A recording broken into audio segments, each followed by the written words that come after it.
I'm Logan Crawford, and right now on GBN, we're unraveling a Southern mystery steeped in secret, suspense, and small town justice with an amazing book and an amazing author. The name of the book, Leaving Innocence, a Gran and Bass Olson mystery written by one of my favorite guests. Her name is Donna Lynd. When tech genius Bass Olson returns to his Arkansas hometown, he uncovers a dark truth buried for nearly 2 decades. And his fearless grandmother, Gran, is ready to take on murderers, gangs, and corruption to set things right.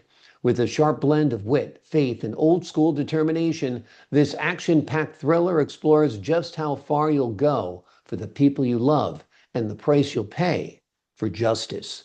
We're delighted to have this very talented author join us here today. We thank the team at Atticus Publishing for helping us put her on TV today, and we ask viewers like you to support authors like her by subscribing to our channel and by purchasing her amazing book. The links are below this interview. Donna, thank you so much for joining me here today. Oh gosh, this is such a delight to see you again. It's great having you on the show. I love this book. It's really old school in many ways, but of course there are new elements to it as well.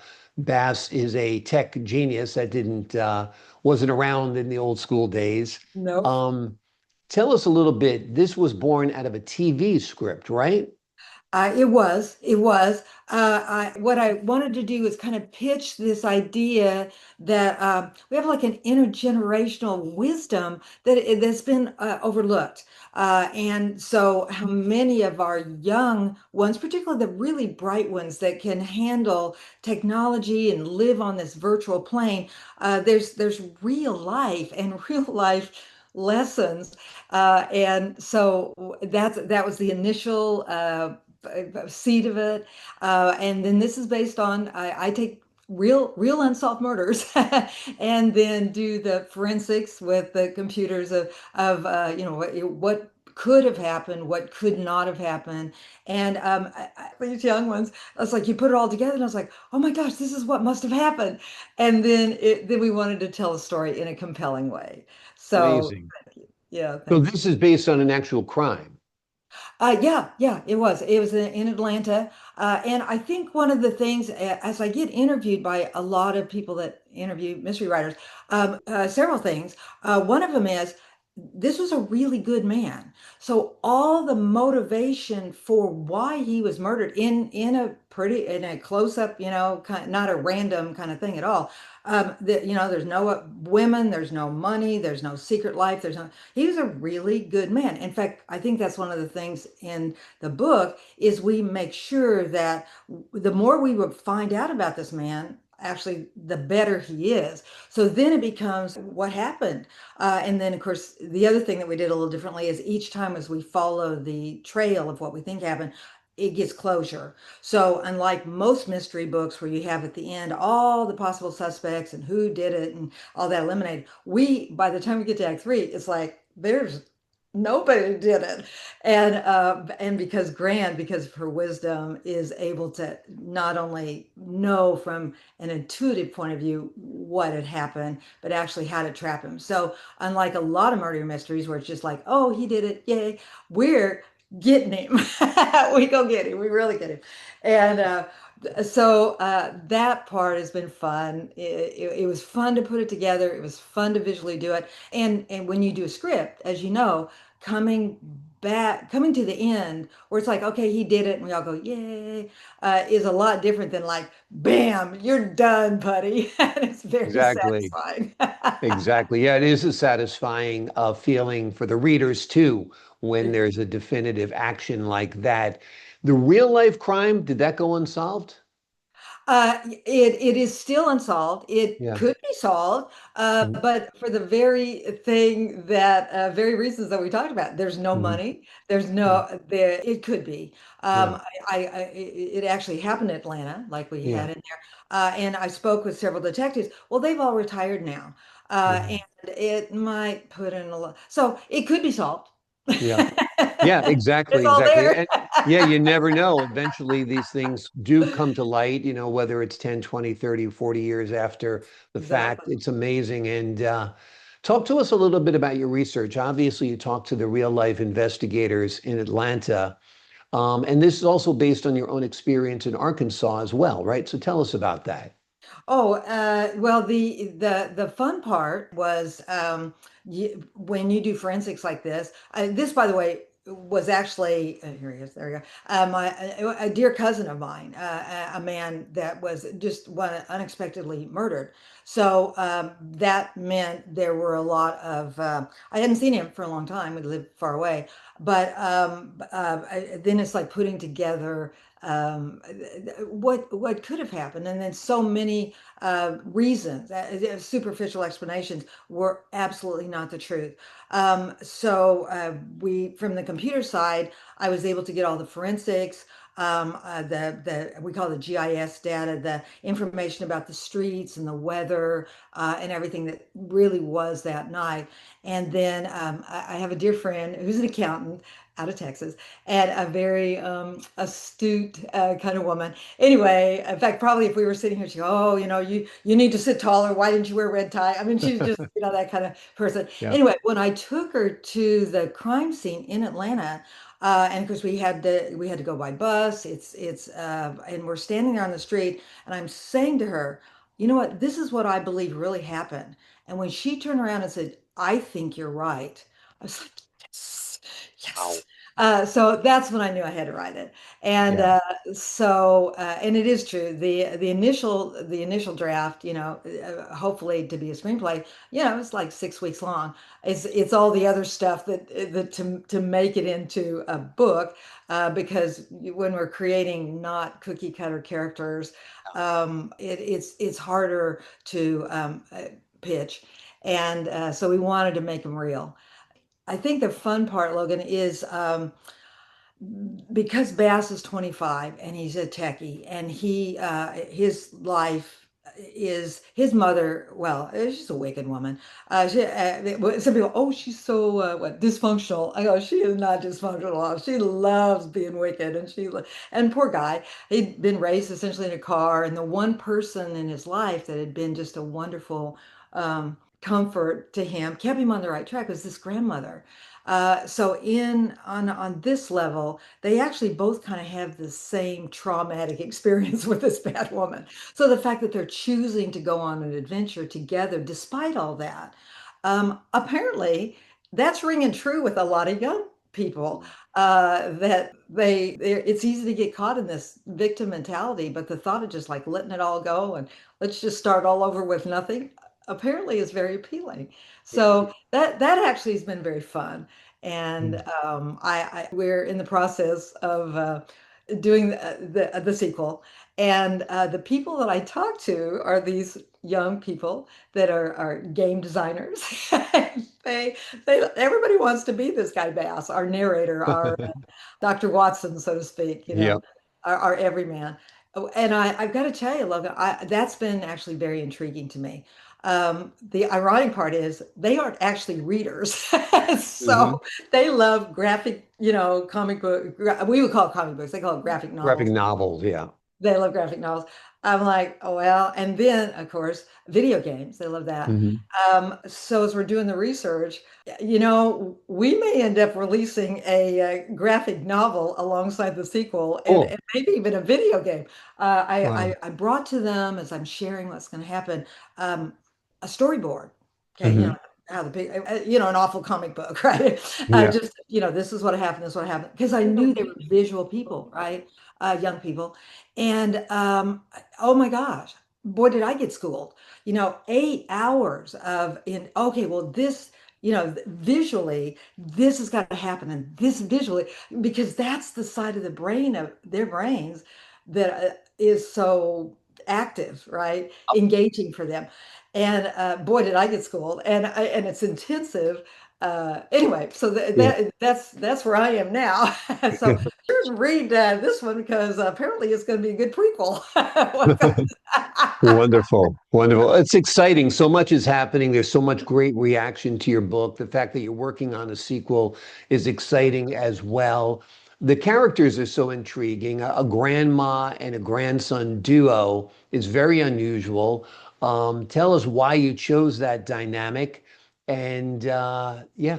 pretty much why did you choose to tell the story between those from those two points of view? I think, well, as we said, old wisdom versus tech, and like so many, I don't know, buddy cop things, Right. there's all this conflict. That's how they create the dialogue. These two, there's like a respect. The grandmother the whole time is no way I will ever know what you know, and for him. I think there is this respect of the world, of the weather, of people, of just experience. So they have a nice way actually to and this is the fun part about solving murders is you've got the facts which he can come up with and everything like that, but then you've got intuition that comes from life experiences that allows you to take it to the next level, to solve things that no one else has been able to do. And so I like that. I've always loved engaging with, young people that are gifted with the computer, with the technology. It always astounds me where I'm in my mind, I'm going through, and they're just like. They're like ta ta ta ta ta ta ta ta. Oh yeah, exactly. Yeah, Exactly. yeah. It's fun. I love the engagement. I think, and I guess it's missing in people's lives. I didn't expect that. Right, right. It's a beautiful blend of, analog brain and digital brain coming together to solve the crime. And I think that is interesting. And it is a very, very cool vehicle to tell the story, no doubt. Now, this started as a TV ship, became a TV script, and became a novel. Any idea about pitching it again to TV stations or so forth or streaming networks? I hope so. I hope Yeah. so. So far, that opportunity hasn't come up yet. Yeah. If it does, oh my goodness, you know that we will do our best to make it what needs to happen.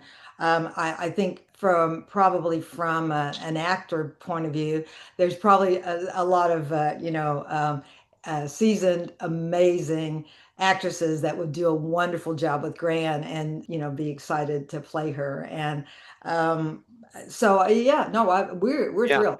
We will do Yeah. everything we can to make that happen. Yeah. Great locations, great characters, and obviously an endless supply of stories because these guys could go from one murder to the next, Yeah, a la Murder She Wrote or exactly. whatever it is. Yeah, wonderful, Yeah. wonderful. Let's talk about the town of Innocence. Obviously, we love the name, but it's also symbolic too. Talk to us about Innocence, Arkansas. Well, it's based loosely on a town, Siloam Springs, Arkansas, of 70 years ago, 60 years ago, a town that would have been on the wrong side of the Civil War, a town where there's a small Bible college there. There was a train depot, but you've got a lot of rural. Everyone knows each other. If you were to come in as someone new, figure out where you would play in stability of the town. It's very much one like my grandmother's home, built before the Civil War. Apparently burnt down and was rebuilt after the Civil War. So it has that peace, that calm that surpasses the noise of now.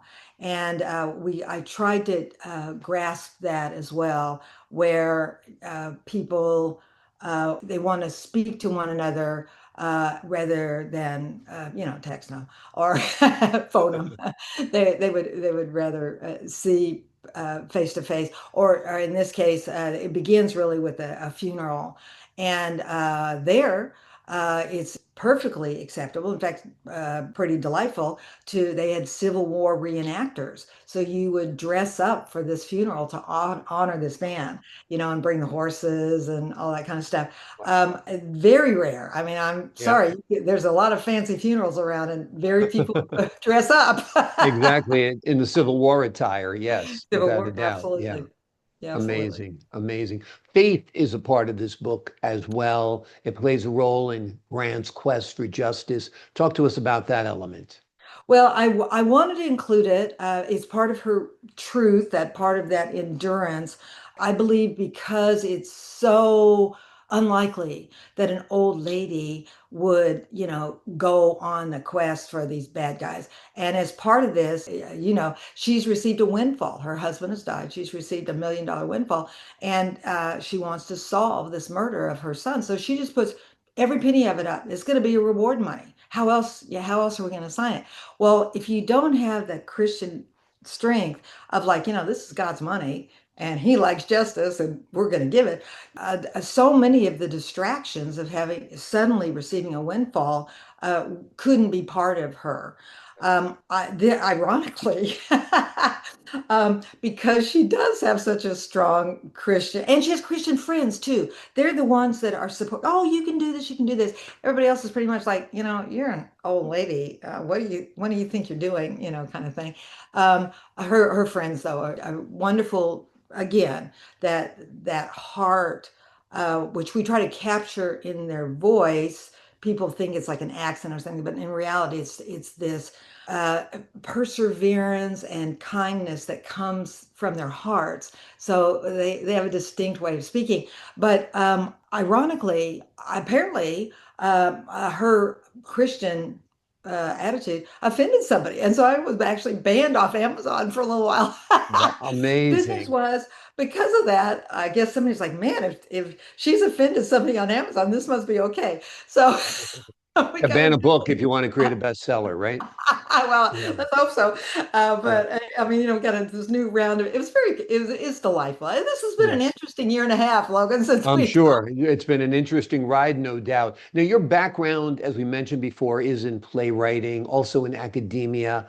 Um, Tell us a little bit how that background influenced your writing style in this book. Oh, well, for the most part, the first draft was initially it was all dialogue and action because, That's what a script is. Yeah, and so it became like, well, why are they gonna? And I'm like, well, why wouldn't they? I mean, right, it was definitely a growth for me, a definitely growth for me. I know that for a lot of people that have come from that arena versus the arena that I came from, it's probably I'm very confusing to them, I imagine, because I'm very much that we got to keep driving this story forward. We got to keep driving this story right, forward. Let's not worry about the inner doubts or let's just keep going forward like that. I think the other thing that I loved about screenwriting and of course I developed I was what they call an instructional designer, so I it developed a lot of materials for company and government and academia. You got something new and you need to have people know how to use it. Call somebody like me. So that allowed me to be on the inside of a lot of the leading edge stuff. Moving from something leading edge to having people be able to use it or understand it or whatever it was. So because of that, you don't use just paper. A lot of times you're using role playing. Sometimes you're using video. Sometimes you do use interactive computers. So you kind of, it's more than just a book. It's focus groups. We do, you do whatever it is that you can take them to move them from where they are to where they need to be with the skills that you can prove that they walked out the door with. Well, if you walk in with that mindset versus, okay, by page 3, we have to blah, blah, blah, it's a completely kind of mindset. I love the voices. I love the interaction. I love the engagement. And do you have it? Did you see what happened so far? That's one of the reasons why I love. I have like a little fan group that I read and I share, and then it's like, okay, are we good so far? Did I confuse you? And that actually has been very helpful as well. Where because as far as I'm concerned, my readers are just as important as any of the characters. And so if I can engage them in a sweet way, so I know that they're able to follow along with the action that's going on and feel good when it's done. yep, Uh, absolutely, absolutely. For our viewers who haven't read the book, give them a little bit of the book of what the story is. We know it's grandson and grandma getting together to solve a murder mystery, but give them a little bit more of what the story is about. Well, we have a lady who's cared for her husband for 50 years, and he's been blind. He was a pilot who was blind. The grandson who's lost everything comes. He's been laid off. He didn't want to tell his grandmother. Comes to be there by his grandfather at the this ending, and the grandfather's last words are a little bit muffled, but they are telling him that this uncle, this son, though he was killed in his truck, he was actually murdered. And at this man's death, the mother, the nurse, the grandmother, sorry, is going to receive this windfall because the grandfather's accident was one that caused by someone a company negligence. Okay, so and then in her mind, because this is a sudden realization, oh my gosh, all this time I thought he was in a wreck, and now he's been murdered. Essentially, who did it? And everybody's going, oh, we don't know, we don't know, we don't know, we don't know. And so she's like, I need to know. I need to know what happened. And then I'm willing to put all this money up to get people engaged to tell me what happened. We have a love interest. We have a sheriff who probably is, she totally respects this 25-year-old tech guy who's lived kind of a virtual world, and the grandmother. She's wonderful. So she's one that they both like and respect, who actually is able to open a few doors for them.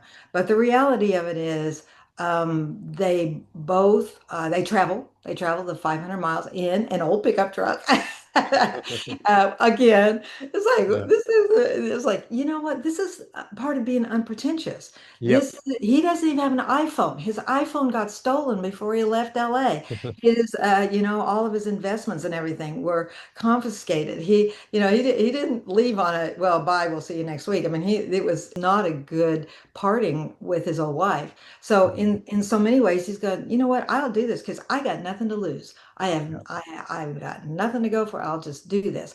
And then we're watching him grow and realize that there was a whole part of his life that he's never even got to challenge at all. And we also see the grandmother. Yeah, she's nice. She's old. She's sweet, but man, she is not going to let people, as she would say, bamboozle her. She's going to keep hanging in there, even with some pretty bad guys. So I think those are maybe the highlights. They go on a trip, they investigate each detail, each suggestion. At when you put up $1 million reward, everybody's got an idea of what happened. So they investigate each one of those, and are able to come at the end to actually a living murderer who all this time for these 17 years has been able to get away with it, and they get him. So how's that? Amazing. You got me all choked up here. That was that was a, great, great overview for sure. Um, where do you see the series going if you plan more Gran and Bass stories? How would you explore them working together? What type of crimes would you explore? Well, I we with the one this current one, this is a murder that one was 17 years. This one is way over 40 years. And again, it is a very I think as far as I'm concerned, I always want the victim, and again, real story, a really good man, a really, really good man. And the this one actually has to do with a man was a he was a debate coach, essentially took, this little Cal college to the national, beat Harvard actually in real life. They were the national debate champions. He was just such a good man and so smart. And he really knew how to coach these really smart debaters. And the night before they were going to be defending their title, so a year later, he was murdered in his hotel room, Wow. throat slit. And now, and as we said, it's been unsolved for, well, actually, it's 48 years. And of course, national debaters, these are really smart guys. What do they all become? They all become judges and prosecutors and lawyers, you know. And so I would speak to them about this experience, and every single one talked about this man's murder just changing their life every time. Oh, when I've got a case, I always want to make sure it would meet his level, that he would understand the standards, and that that what he would say the character of a man is, can I do that? So it was a huge staying in their lives. And so I go, who did it? And they go, oh, it was some random, a violent act. I'm like, I don't think so. So that we were able to get the forensics and then I had another like, oh my gosh. And so one of the judges actually, when we talked later, came over and he goes, okay, you think you know who did it? Who did it? And when I told him, he's like, oh my gosh, I think you're right. Again, that was Wow. the same kind of aha that it was like, okay, Yeah. this is what's next. This is what's next. Amazing. Well, I think one day you might make headlines from investigating real cases, fictionalizing them, and then solving them within the pages of your fiction. That would be a pretty cool outcome, don't you think? I mean, we're seeing it now with documentaries, right? Hello, exactly. Yeah. In fact, someone who was interviewing me as we were going through the stuff, she goes, I think this is a whole new genre. I think Yeah. this is credible fiction is what you're writing. I go, That's a I've good never name heard of for it, that. credible fiction. Yeah, because it's basically fiction, nonfiction. I mean, you're taking real crimes, just building characters around them and investigating. And there's so many intriguing crimes. I mean, if you're following what's happening up in Boston with the Karen Reed trial, and she's the woman accused of killing her boyfriend, who was a Boston cop. Pretty amazing stuff that you could take and fictionalize and figure out what happened. Yeah. It gives you a little more Exactly. latitude than the people writing nonfiction, right? Yeah, hello, exactly. And what I realized because some of this murder, well, and even the last one, that they have living family. That's the reason why we fictionalize it over here, move it essentially to a different locale. But the nuggets are obviously the same, and the what happens is the same. This one, because of the state of our bass characters we'll actually be able to actually create, um, the action of what happened in this room, the hotel room during the murder. Because nowadays between the AI and the modeling, it's not impossible to do. I don't have to take it into courtroom because mine's fiction, but it is kind of Oh, surprising, but we it's find like out. they used to say on Dragnet, the story you're about to see is true. The names have been changed to protect the innocent, right? There you The go. time I heard Real that, I thought, throwback. wow, right? Yeah. That was a great show, Dragnet. I think you've kind of reinvented the genre in a way of like the true story with things changed to protect the innocent.